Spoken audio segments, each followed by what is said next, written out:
Mesdames, Messieurs, peuple congolais, être citoyen, c'est être informé. Et pourquoi? Parce que l'ignorance est la pire des souffrances, le savoir et la connaissance libèrent. Mesdames, Messieurs, peuple congolais, être citoyen, c'est d'agir en permanence.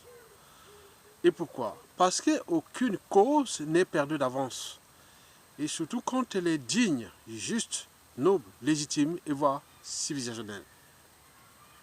Donc seule la lutte libère. Parce que sans lutte, il n'y a pas de paix ni de progrès. Sans lutte, il n'y a pas de liberté ni de la dignité d'un peuple.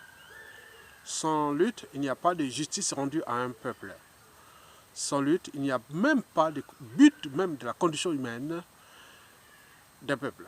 Notons au passage que les Donis, qui fut fondé 300 ans avant Jésus-Christ, avait fondé pour principe que le bonheur est le but de la condition humaine. Faut-il avoir des cerveaux, la matière grise et tout ce qui est des esprits pour appliquer les donismes déjà individuels et collectifs, surtout à l'échelle d'un pays, et n'oublions pas à l'échelle d'un continent et même d'une civilisation.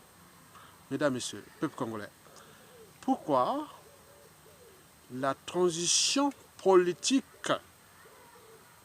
consensuelle et pacifique est inéluctable et inévitable?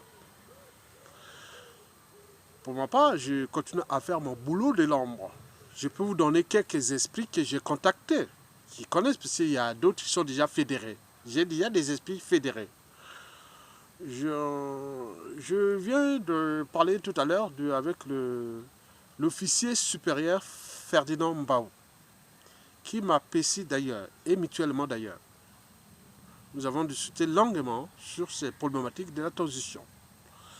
J'en ai discuté aussi avec Maître Sylvain Senda, avocat, maître docteur, un ami de Reims, en Champagne-Ardenne et tout compagnie. Bon, bref, il était venu de Rennes et voilà. Harold Gasson Samba de Montpetit de Brazza-News. Et donc, j'en ai discuté avec les gens. J'ai dit non, il faut mettre en place les mécanismes et le processus d'un consensus. Parce que sans ce consensus, nous n'allons pas arriver à faire ou à chasser Sassou Nguesso sans mort d'homme ni chasse à l'homme. Et c'est l'enjeu. Nous voulons chasser Sassou Nguesso sans mort d'homme ni chasse à l'homme du nord au sud. Et donc, je leur ai parlé de tous ces mécanismes-là, qui sont des affaires qu'on ne veut pas dire tout là sur la place. Mais le consensus s'installe. Ils ont tous adopté ce que j'ai comme idée, qui est déjà aux assises, où il n'y a pas un individu qui a au moins un cerveau, une âme et une conscience sur la place de Paris, ou même d'Occident, que je contacte de l'ombre, qui n'a pas dit, qui a dit non aux idées d'Ayatonga. Donc, je l'ai dit toujours, je l'ai parlé de toute cette période-là. Déjà pour nous, c'est des 59 à nos jours. Il y a eu des assassinats, l'intolérance politique, intellectuelle, civile, politique et militaire, et beaucoup de choses comme ça. En lien avec les enjeux des grandes puissances, chez nous, c'est la France-Afrique. Et qui a occasionné beaucoup de drames et de tragédies dans notre pays, dont Sassou Nguesso est encore là.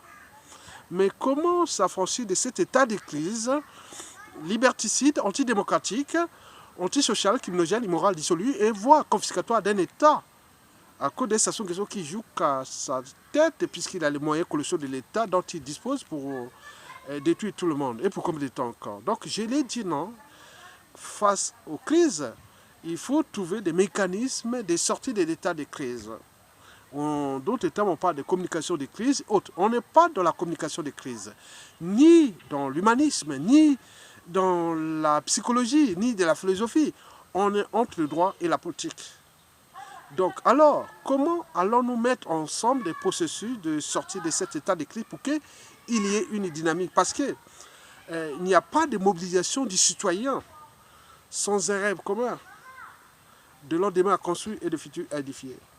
Et donc, comment édifier ce futur-là à l'échelle post-Sassou Nguesso qui est inévitable et inéluctable, puisque au niveau déjà des indicateurs macroéconomiques, et de la situation économique mondiale, Sassou n'a plus de marge de manœuvre.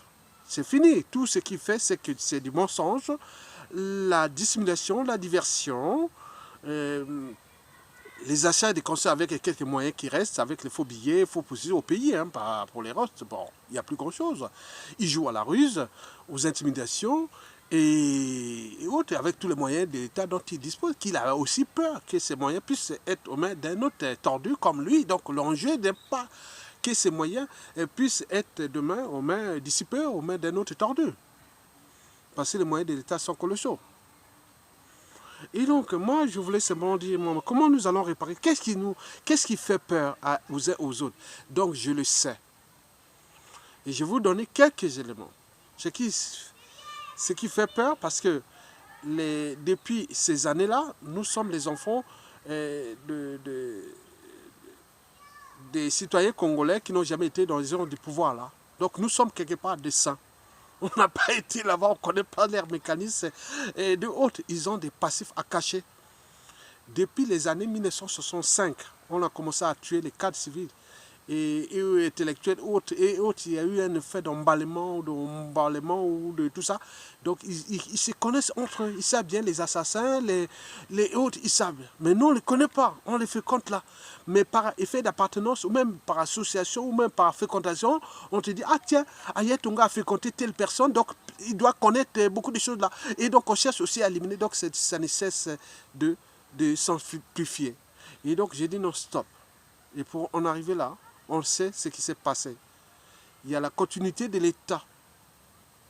On a tous les décrets, des ordonnances, arrêtés. Et oui, tout ce qui est des institutions, qu'ils soient civiles, politiques et militaires, c'est-à-dire les administrations hautes, on a tout. Donc la responsabilité n'est pas par association, ni par appartenance, ou ni par... oui, non, non. Il y a eu des choses qui se sont passées. Mais comment nous allons trouver quelque chose pour s'en sortir de là?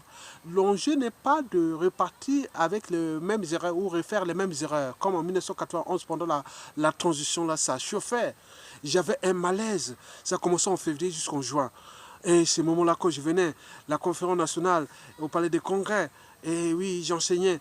À l'époque au lycée Chaminade à Brazzaville, même année, j'avais une classe de terminale, une classe de première, et les deux étaient des scientifiques, puis une classe de première, j'enseignais la biologie là-bas, et donc j'envoyais ça, je prenais, attends, ça chauffait, on est les secrets d'État et autres, non, on ne va pas faire ce spectacle-là.